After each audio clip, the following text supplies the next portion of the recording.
Ví dụ như quay lại có hai con voi ở châu Á, và chúng ta nói về ba cái con giun. Hai con voi này các chị biết rồi, đây là Ấn Độ, đây là Trung Quốc. Ba con giun thứ nhất là Nhật Bản, con giun thứ hai là Hàn Quốc, con giun thứ ba là mình á, nhà mình. Khúc đầu là bị con voi to này nó đè, còn khúc đuôi thì bị con này nó đè. Con đó nó đè thì mấy ngàn năm thì mình thấy nó đè bình thường, thấy nó yên ổn, nó đè riết cũng quen. Mình cũng không có thắc mắc gì, và mình nghĩ đây là thiên điều, thì thiên điều nó đè mình thì cũng ok. Và mình nghĩ rằng trong mấy nghìn năm thì mình nghĩ thế giới có nghĩa là Trung Hoa, và Trung Hoa có nghĩa là thế giới, mình chẳng nghĩ ngợi gì nhiều, và hai nước kia nó cũng nghĩ vậy. Nhưng có một ngày đẹp trời là đến thế kỷ thứ 19 thì có một chuyện lạ lùng nó xảy ra. Tự nhiên có mấy giặc đâu bên này, mấy thằng bên này gọi là thằng gì, thằng này tự nhiên nó bành trướng lên, rồi sau đó đè hết mấy thằng này, nó xoay qua nó đục luôn mấy con giun này luôn. Thế là mấy con voi này nó cũng đè, mấy con giun nó cũng đè, nó đè bẹp hết luôn, nó chia thế giới. Thì chủ nghĩa đó là chủ nghĩa thực dân, nó đi chiếm đất. Nhưng mà tự nhiên sau khi mà nó đè luôn hai con này, nó đè luôn mấy con này, thì mấy con giun này bắt đầu mới nhìn lên, ủa sao kỳ vậy, ủa voi mà cũng bị đè là chắc chắn có một cái gì đó dữ hơn voi nữa. Thì hóa ra là mấy kia cơ là khủng long cái gì.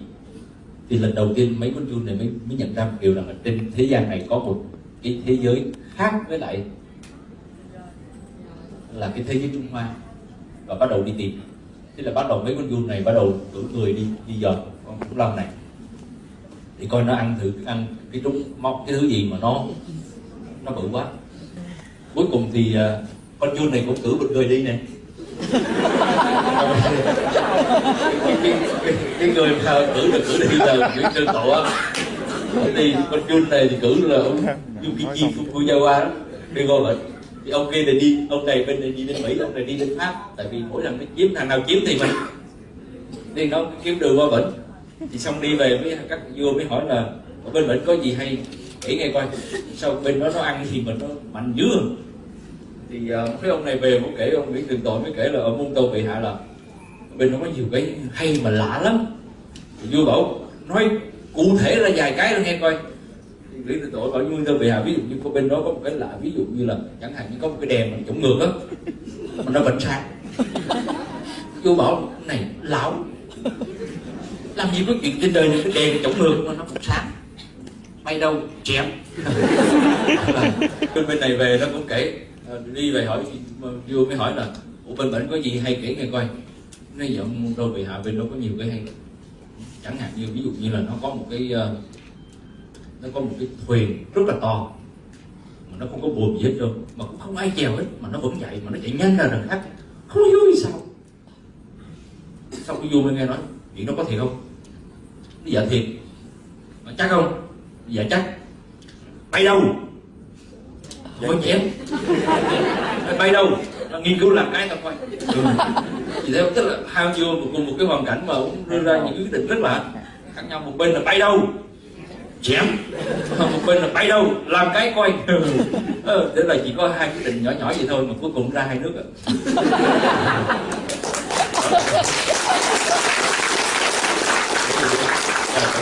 Đấy là cái cuối cùng là cái số phận của hai con giun này, nó bắt đầu nó thay đổi. Và cuối cùng là Yukichi chính là cái người mà đưa ra một chủ thuyết phát triển cho quốc gia. Ông ấy có cái chủ thuyết phát triển quốc gia, ông ấy tên gọi là thoát án luận. Hỏi tại sao vậy? Bởi vì nước Nhật mong muốn trở thành một quốc gia hàng đầu thế giới, nhưng nước Nhật lại nằm ở châu Á. Mà trong khi đó theo cái đánh giá của Yukichi và Minh Trị lúc bấy giờ thì trong vòng mấy trăm năm nữa thì trung tâm của thế giới sẽ nằm ở phương Tây, không nằm ở phương Đông, mà nước Nhật lại nằm ở phương Đông.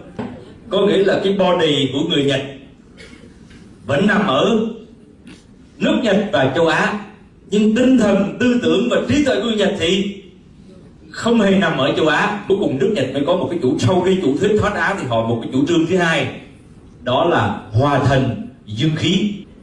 Tạm dịch ra tiếng Việt là tinh thần Nhật Bản và tinh hoa phương Tây. Và lột sạch tinh hoa của phương Tây đem về xài bằng cách nào?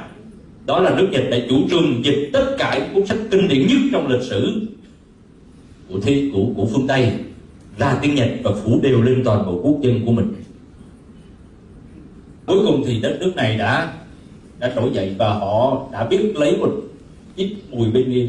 Con giun này á, nó hửi một tí mùi bên kia và nó phóng một, trong vòng mà chỉ biết 20 năm thôi, 25 năm thôi, con giun nó bung một phát ra thành con khủng long liền. Mà họ đặt cả thế giới dưới gót giày của họ. Nhưng mà họ hửi cái mùi gì? Theo anh chị, họ hửi cái mùi gì để trở thành con khủng long? Từ con giun thành khủng long là một con, này họ hửi mùi gì? Mùi này gọi là mùi gì? Dạ, mùi khai minh. Và khổ cái là trong 3 cái con này á, chỉ có con này nó khoái hửi mùi này, còn 2 con kia nó không thèm hửi. Cái trên nó hôi. Ví dụ như con Hàn Quốc nó cũng không thèm hửi luôn. Nhưng mà mãi đến năm thập niên 70 á, khi mà ông Park Chung-hee lên cầm quyền thì ông mới nhìn sang cái hàng xóm, nói ủa cái sao kỳ vậy, con này nhớ hồi xưa nó cũng giun mà, sao bây giờ dữ gì? Cái ông Park Chung-hee này ông mới lập tức là đánh thức cái con giun này. Tại vì khi con giun này đã trở thành khủng long thì 2 con này vẫn đang hôn mê sâu cả 100 năm luôn. Tức là từ năm 70 của thế kỷ 19 thì con giun kia nó đã trỗi dậy thành khủng long, mà 100 năm sau con giun này nó mới tỉnh, là con giun Hàn Quốc nó mới tỉnh. Thì khi nó tỉnh rồi á thì chịu. Nước Nhật sở dĩ trở thành hùng mạnh nhanh chóng là bởi vì nước Nhật có một câu thần chú là cái gì người phương Tây không làm được thì người Nhật làm được. Đó là, và có một câu thứ hai, một câu châm ngôn thứ hai của họ nằm trong lòng của dân tộc họ, đó là không sợ học của kẻ thù, chỉ sợ vô minh vì không học thôi.